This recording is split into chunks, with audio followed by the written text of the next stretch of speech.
সুপ্রিয় দর্শক আসসালামু আলাইকুম। রিফা রান্না রেসিপি থেকে সবাইকে স্বাগতম। আজ আমি তৈরি করে দেখাবো আটা আর চিনি দিয়ে খুবই সুন্দর একটি ফুলপিঠার রেসিপি, যা হাতের কাছে থাকা সামান্য কিছু উপকরণ দিয়ে তৈরি করে নিতে পারবেন। এই পিঠাগুলো দেখতে যখন আকর্ষণীয়, খেতেও কিন্তু ভীষণ মজার।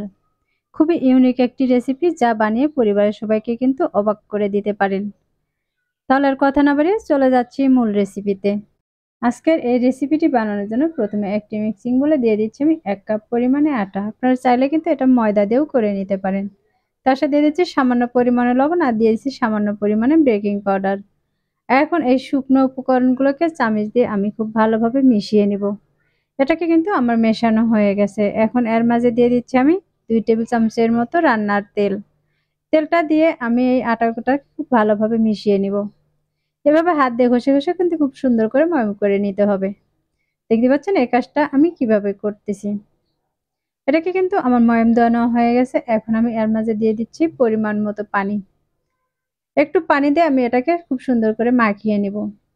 যদি দেখি ডোটা একটু শক্ত রয়েছে, তাহলে এর মাঝে কিন্তু আরো সামান্য পরিমাণে কিছু পানি দিয়ে দিব। আমি এভাবে চতুর্দিক থেকে ঘুরিয়ে কিন্তু খুব সুন্দর করে মাখিয়ে নিচ্ছি। আর দেখতে পাচ্ছেন এ পর্যায়ে ডোটা কিন্তু একটু শক্ত রয়েছে। এর মাঝে আরো সামান্য কিছু পানি দিয়ে ডোটাকে আবারও ভালোভাবে মাখিয়ে নিচ্ছি। এটাকে মিশিয়ে নেওয়ার পর দেখেন এই ডোটা কিন্তু খুব শক্তও হয়নি, আবার খুব নরমও হয়নি। খুব স্মুথলি একটু ডো তৈরি হয়েছে। এটা যখন রেস্টে রেখে দেবো তখন কিন্তু এই ডোটা আরো অনেকটাই সফট হয়ে যাবে।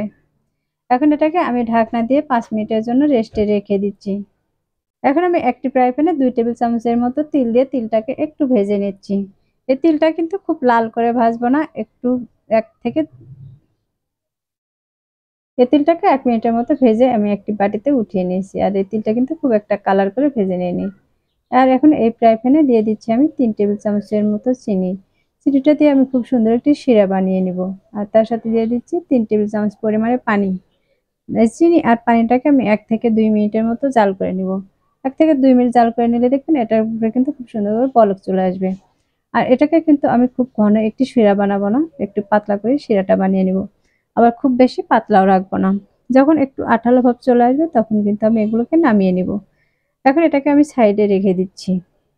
এখন যে ডোটা আমি রেস্টে রেখেছিলাম সেই ডোটা দেখিয়ে দিচ্ছি। ডোটা কিন্তু এখন একটু সফট হয়েছে। আগের চাইতে এই ডোটা কিন্তু আরো অনেকটাই সফট হয়েছে আর এটাকে খুব ভালোভাবে মথিয়ে নিচ্ছি। এবার 2 হাতে দিয়ে আমি খুব সুন্দর করে বড় একটি বলের শেপ করে নিচ্ছি। এটা কিন্তু আমার বলের শেপ দেওয়ানো হয়ে গেছে। এখন এটাকে আমি বোর্ডে নিয়ে নিচ্ছি। এটা বোর্ডে নিয়ে আমি একটি চাকু দিয়ে এটাকে 2 ভাগ করে কেটে নেব। আমি 1 ভাগকে সাইডে রেখে দিচ্ছি। এবার অপর একটি নিয়ে আমি হাত দিয়ে চেপে চেপে এরকম করে খুব সুন্দর করে একটি বলের শেপ দিয়ে নিচ্ছি। দেখতে পাচ্ছেন আমি এই কাজটা কিভাবে করে দেখাচ্ছি। এটা কিন্তু বলের শেপ দেওয়া হয়ে গেছে। এর উপরে কিছু শুকনো আটা ছড়িয়ে দিচ্ছি আর হাত দিয়ে চেপে একটু বড় করে দিচ্ছি। এবার একটি রুটি বেলনা দিয়ে এটাকে খুব সুন্দর করে একটি রুটি বেলে নেব। এই রুটিটা কিন্তু একটু পাতলা করে বেলে নিতে হবে। দেখতে পাচ্ছেন আমি রুটিটা কিন্তু বেলে অনেকটাই বড় করে নিয়েছি। আর রুটিটা কিন্তু খুবই পাতলা করে বেলে নিয়েছি। এখন এর উপরে দিয়ে দিচ্ছি আমি 1 চা চামচের মতো কর্নফ্লাওয়ার। এই কর্নফ্লাওয়ারটা দিয়ে আমি চতুর্পাশে এভাবে লাগিয়ে নেব। এর উপরে কিন্তু আমি যে রুটিটা বানিয়ে রেখেছিলাম সেই রুটিটা দিয়ে দিচ্ছি। এই কর্নফ্লাওয়ারটা উপরে ছড়িয়ে দিলে কিন্তু এই লেয়ারগুলো খুবই মুচমুচে হবে। আমি একইভাবে কিন্তু এর উপরে কিছু কর্নফ্লাওয়ার দিয়ে দিচ্ছি আর হাত দিয়ে কিন্তু চতুর্পাশে লাগিয়ে নিচ্ছি। আমার চতুর্পাশে লাগিয়ে হয়ে গেছে। আমি এক সাইড থেকে এখন উঠিয়ে নিচ্ছি। আর এই সাইডেও কিন্তু আমি কিছু কর্নফ্লাওয়ার দিয়ে দিব। আমি একইভাবে প্রতিটা পাটেই কিন্তু এরকম করে কর্নফ্লাওয়ার লাগিয়ে নিব, আবারও এটাকে ভাঁজ দিয়ে নিব। তাহলে দর্শক দেখতে পাচ্ছেন আমি কিন্তু প্রতিটা ভাঁজে এরকম করে কর্নফ্লাওয়ার দিয়ে দিচ্ছি আর কিন্তু ভাঁজটাকে আবারও উঠিয়ে নিচ্ছি। প্রতিটা ভাঁজে এরকম করে কর্নফ্লাওয়ার দিয়ে দিলে কিন্তু এই শেপটা খুবই সুন্দর আসবে। এখন এটাকে আমি আবারও 5 মিনিটের জন্য ঢাকনা দিয়ে ঢেকে রেস্টে রেখে দিব। এবার আমি 5 মিনিট পর ঢাকনাটাকে সরিয়ে নিচ্ছি। আর এটাকে আমি আবারও খুব সুন্দর করে রুটি বেলে নেব।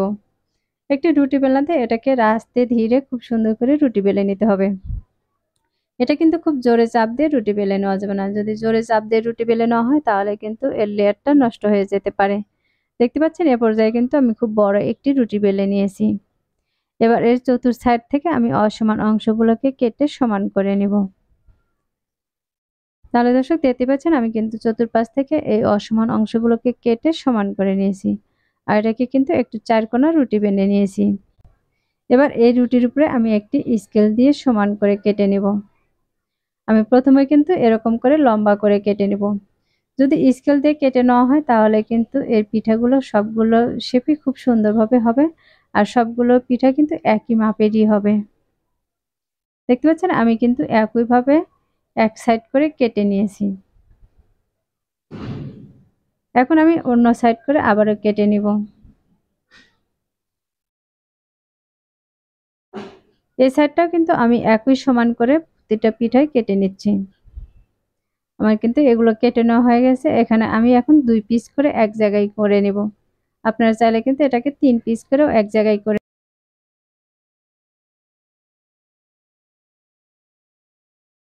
আমি এভাবে ২ পিস করে কিন্তু এক জায়গায় করে নিব। আর এক জায়গায় করে নেওয়ার পর যে কয়টা পিঠা বানানো যাবে আমি ঠিক সেই কয়টাই কিন্তু পিঠা বানিয়ে নিব। দেখতে পাচ্ছেন এ পর্যায়ে কিন্তু আমি সবগুলোকে এক জায়গায় এরকম করে নিয়েছি। আর এভাবে একটিকে নিয়ে আমি একটি সুতা দিয়ে কিন্তু খুব সুন্দর করে মাঝ বরাবর বেঁধে নিব। মাঝ বরাবর যদি বেঁধে না নেওয়া হয় তাহলে কিন্তু এগুলো ফুলের শেপটা আসবে না। এই লেয়ারগুলো কিন্তু একটা একটা করে খুলে যাবে। এ পর্যায়ে দেখতে পাচ্ছেন এটাকে কিন্তু আমি মাঝ বরাবর একটা সুতা দিয়ে খুব সুন্দর করে বেঁধে নিচ্ছি। আপনারা চাইলে কিন্তু এটা মোটা সুতা দিয়েও বেঁধে নিতে পারেন। এখন এটাকে আমি কেচি দিয়ে কেটে নিচ্ছি। আর একইভাবে কিন্তু আমি সবগুলোকে বানিয়ে নিব। দেখতে পাচ্ছেন আমি কিন্তু সবগুলো এরকম মাঝ বরাবর বেঁধে নিয়েছি। আর কড়াইতে তেল দিয়ে তেলটাকে কিন্তু একটু গরম করে নিয়েছি। এগুলো তেলের মাঝে দিয়ে কিন্তু অপেক্ষা করা যাবে না। তেলের মাঝে দিয়ে কিন্তু এরকম চামচ দিয়ে নেড়েচেড়ে নিতে হবে।